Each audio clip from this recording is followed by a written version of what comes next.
Welcome back to my channel. I'm Will BTV. Nagbablogs nga po kan iba't ibang uri ng halamang gamot na natural.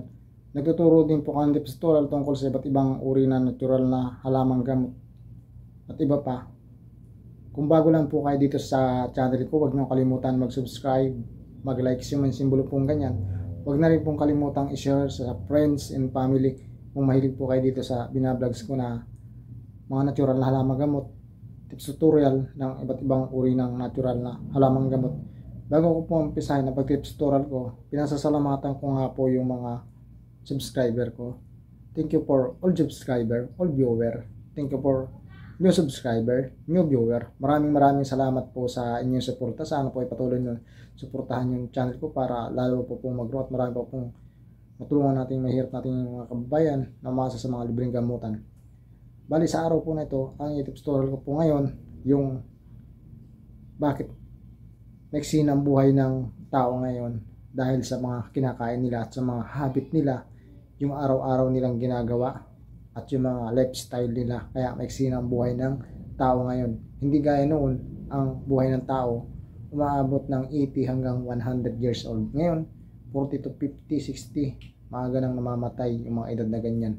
Dahil nga sa mga kinakain nila, yung mga lifestyle nila, kaya maiksi na ang buhay ng tao ngayon. Tips number 1, kaya maiksi na ang buhay ng tao ngayon, wala silang wastong tulog. Hindi gaya noon, ang buhay ng tao noon mahaba, tumutulog sila ng 8 hours higit pa. Ngayon ang tao tumutulog 4 hours hanggang 6 hours, diba? Napakalaki ng diferensya.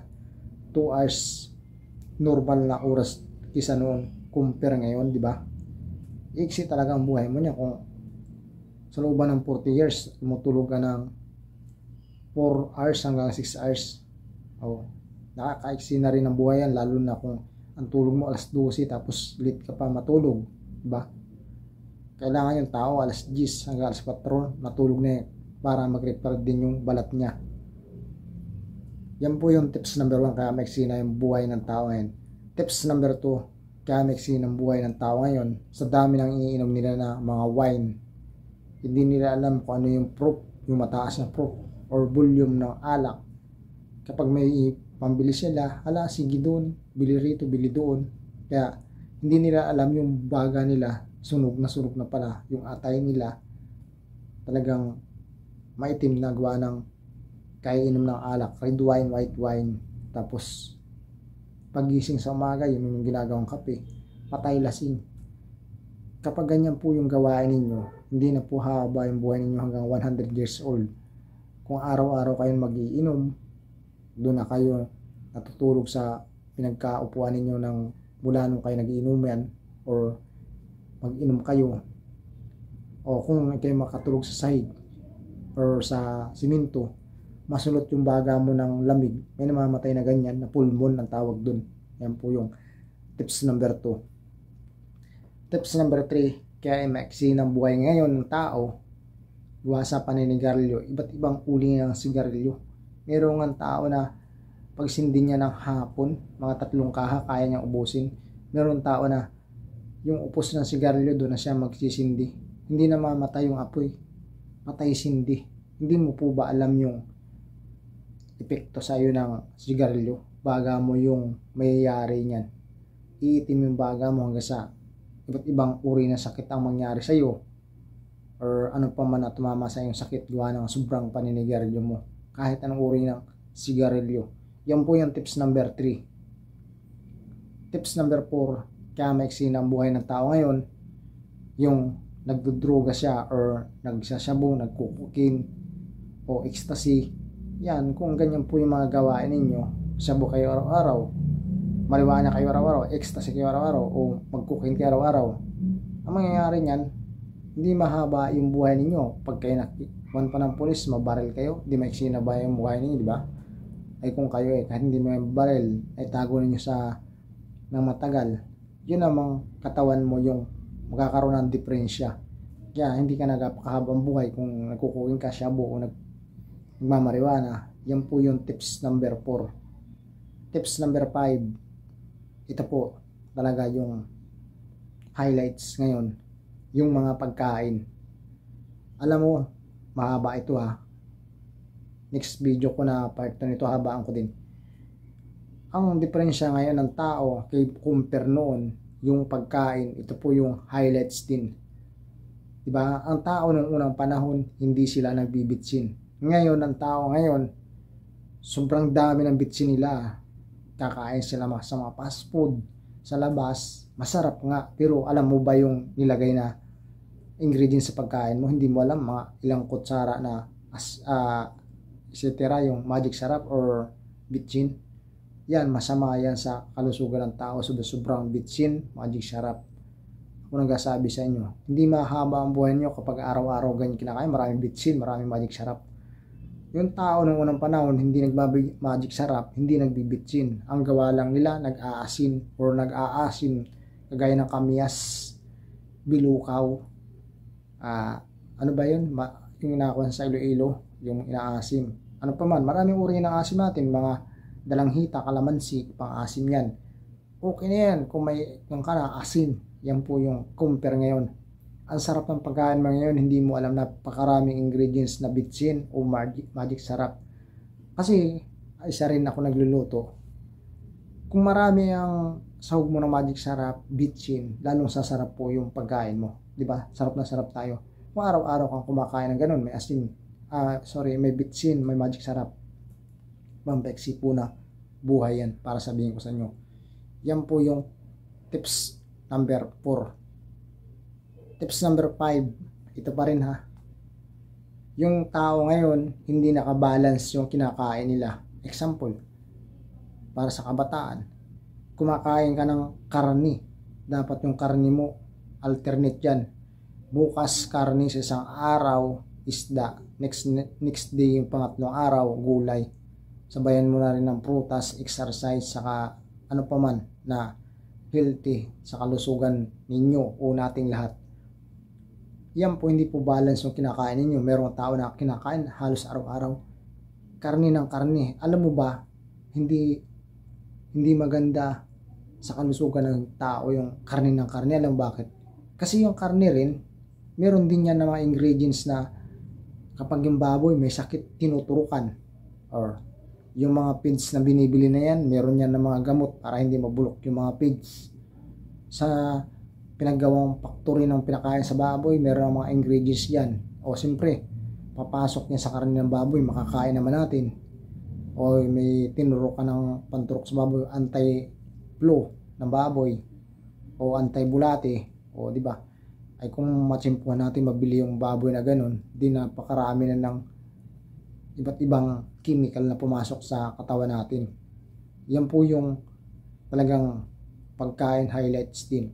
Lalo na yung kakain ka ng taba. Grabe itong kumain ng taba. Walang araya. Meron tao na walang arayang kain ng taba o litson. Yan. Hindi maganda yan sa kalusugan ng tao. Kung nagsasabi sa inyo yung litson, maganda lang yan sa minsan lang. Yan. Ako nagsasabi, comment po kayo sa baba kung totoo po yung sinasabi ko. Hindi po maganda sa kalusugan ng tao yung palaging karne araw-araw. Mas maganda nga po yung unang panahon ginagawa ng matatanda.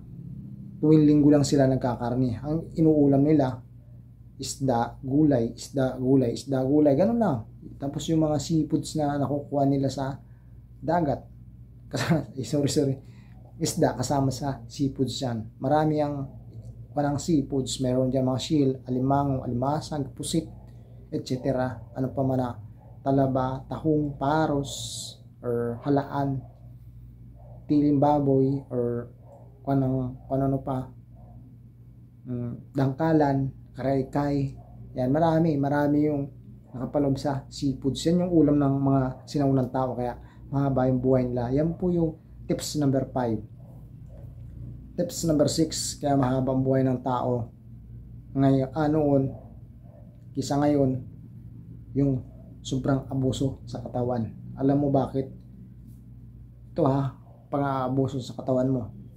Example, may trabaho ka, gusto mong kumita ng pera, ay sabihin mo, i-street duty ako ngayon, 24 hours. Susunod, bukas, example, nag-street duty ka ngayon, bukas, wala kang pasok. Next day na naman, street duty, 36 hours.